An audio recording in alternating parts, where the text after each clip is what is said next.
Welcome to Rauta. This video is done in commercial collaboration with our sponsor, Steelfest.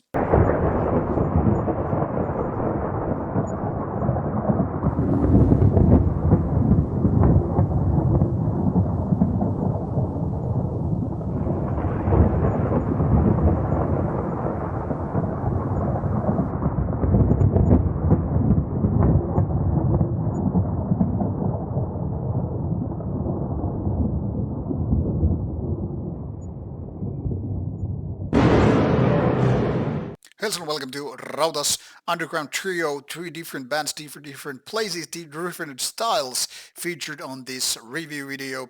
And one of them is from Italy, one of them is from Finland, and no, two of them are from Finland. But the style is different and these are of various labels. Now, once again, given this Underground Trio format, I'll go from worst to best. So nothing in alphabetical order. Let's focus on these albums in question. Now the first one is from Italy and it's called Digir, Gidim or Gidim, depending how you pronounce it from various languages. Now this can be surprised because first of all I had no expectations of what this band is all about, and I was pondering and wondering like what is this band, because I mean look at the title here: the celestial macrocosmic scale and the shimmering path of the supreme regulator. It's quite a tiresome title, to be honest. And even the previous album, I thought there was sun awaiting my awakening. Like, what is this, poet black metal? Now, lyrics here are metal, like I've said. The themes are mentioned at ancient Mesopotamia, esoteric doctrines, cosmology, philosophy. Somewhat interesting, but is the music worth these interesting words and titles and all that stuff? Unfortunately, I'm bound to say no. Now, this album features only 4 songs and overall 45 minutes, so the songs are lengthy. And interestingly, they are all 11 minutes and then some seconds. 11:30, 11:20, 11:28. I don't know what's the story here. Probably a lot of interesting mysticism is mentioned among the lyrics, and people are like, these guys are true philosophers. They know their cosmology throughout. They don't know secrets, how, world was created. And okay, let's put that things aside and let enter cynical Jerry side of things.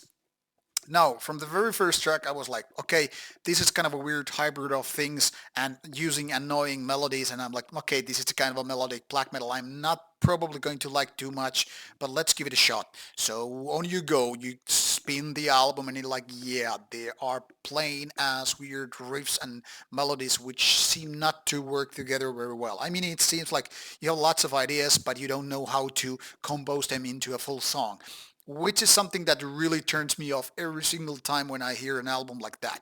But wait, it's not there yet. Then you add these black metal kind of shrieky vocals. Yeah, they're okay. Then you have the mandatory crawler vocals, which is like, why? Then you also have the clean vocals. You have also kind of death metallic elements, and it all becomes kind of like this avant-gardist soup of things, or salad, where you have weird ingredients and you're like, picking them. What the hell is this supposed to be? A berry, a piece of fruit, a piece of some, I don't know, other veggie I'm not aware of. My point here is it's way too filled with some fancy ideas which are not, which don't make sense together. Like, of course, everybody to each his own and all that stuff. Maybe this is kind of like a pineapple on a pizza thing, which very much fits here because the band is from Italy and, pizza is also from Italy. Bing! My point here is some people are gonna like it because they do like pineapple on a pizza, given. And some people are gonna hate this because they have pineapple on a pizza. So once again, this is a kind of an album that probably some people who are, I don't know, that's spell Omega fans or whatever, they're like, but it's super crazy, fanatic, genius, piece of masterful art and all that stuff. You just don't understand. Is it too complicated for your little brain and all that? Maybe it is. I don't really care what the reasons are. If I don't like an album, it doesn't change whatever fancy words you use, even if it has the greatest lyrical input ever. My point here is this album is kind of a mess and it just annoys me when I'm wasting 45 minutes on this. Now mind you, this is not full of rubbish. There are parts where you're like, hey, that's pretty good of a melody, or that riff is actually worthwhile. etc., etc. But when you go 45 minutes, a little bit of mismatch, way too lengthy compositions which don't often make a lot of sense, but they are more like this is some work of a composer who seems to be or thinks like he is the mastermind of some mysterious creations. But the result is more like, yeah, you're probably the only one who is going to actually like the album, and the rest of are just nodding because we don't want to offend you. But here I am saying the offending words because in my opinion, this is a mess and it's not actually worth buying. Is it worth giving a shot? Surely, because even the shittiest albums are to some degree worth listening to. At least then you know what you're talking about. But that being said, I find this kind of bit of a disappointing. So less than a mediocrity, and there is no way around it. So avoid it unless you're, I don't know, unless you want to hurt yourself.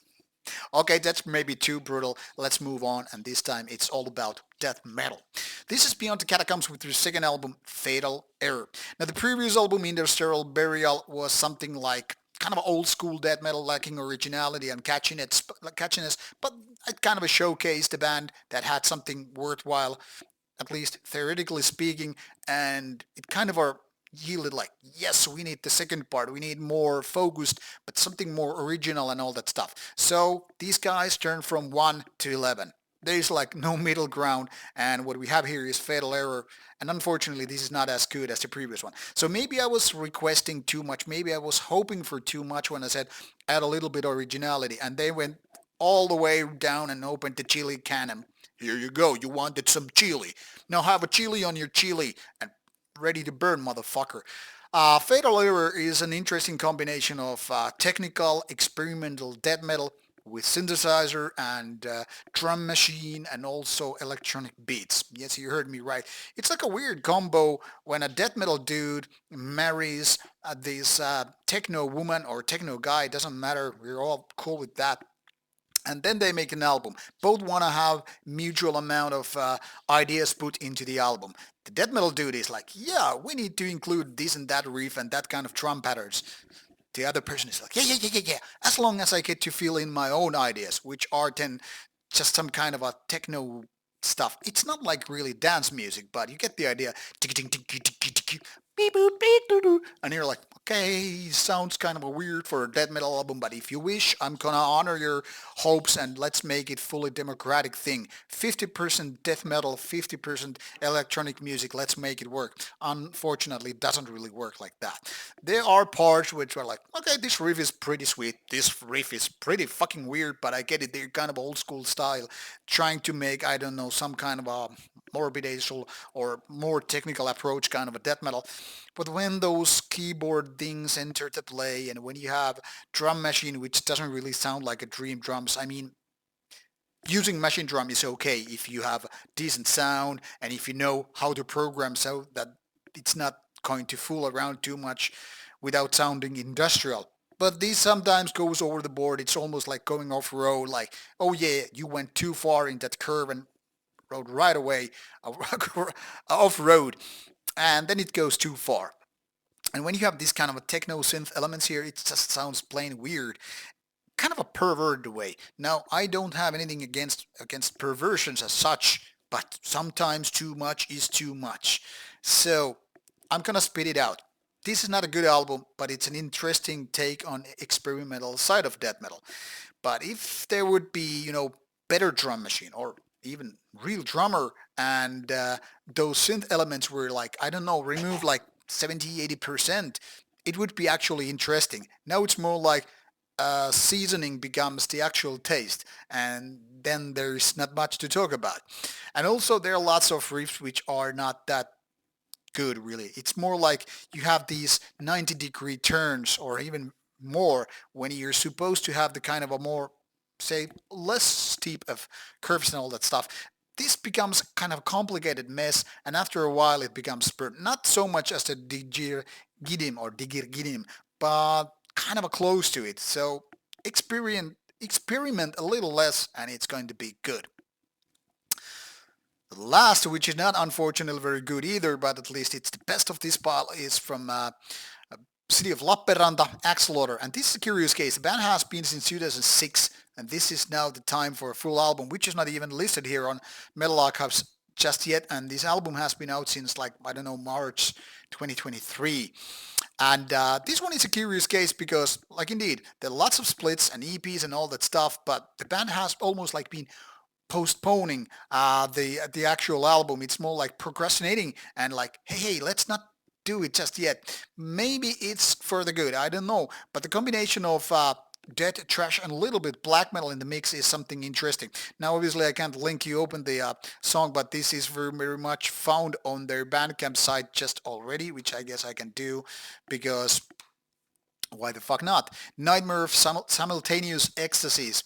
And this one features some 12 tracks. And mind you, this actually has some nice trashy riffs here and there. And then again, you also have kind of a death metallic elements, but you bring a little bit black metal in the mix, and that's what it's all about. I could say roughly it's more like, let me put it this way.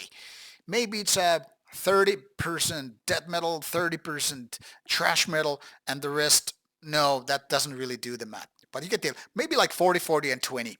Let's put it this way. And then you have roughly something which is going to happen here. The black metal is more like on the side, but it's a little bit present there. Maybe sometimes more on the vocal side than the actual riff side and all that stuff. Now, I wish the band had actually using more of the trashiness because they have some really nice groovy thrash metal parts. It's not like the death metal things are useless, but everything here sounds better when they're focusing on the trash. Then again, there's parts where this kind of gets crusty and punky, so more like, yeah, let's tap into the hardcore punk and make simple riffs and all that stuff. So it's kind of a combination of various things here and there, and maybe with a little more focus it would sound better.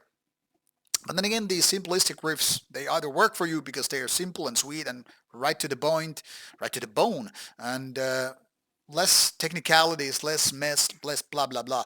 Overall, pretty decent of an attempt, but still a little bit like too unfocused in my opinion. But this is just me saying that, so don't give a damn what I say because I am not often correct or whatever. And opinions are like assholes. Everybody has one, and all those other cliches.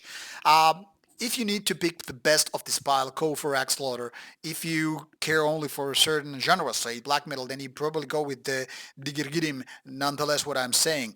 But here you are, links provided in the description box for Metal Archives links, and then you can start moving on with the Bandcamps and streaming services and all that stuff. Like, for example, Beyond the Catacombs is also out on Bandcamp. Axeslaughter the same thing, and Digir is available on Spotify and whatever. So listen to what you want. It's obviously a given thing, and like I said, information is included in the description box. And if you feel like they are all just crap and moving on, well, do it and focus on some better stuff coming your way. This is Rauta and Undergrround Trio. More stuff coming your way with the next review video. See you soon. Bye bye.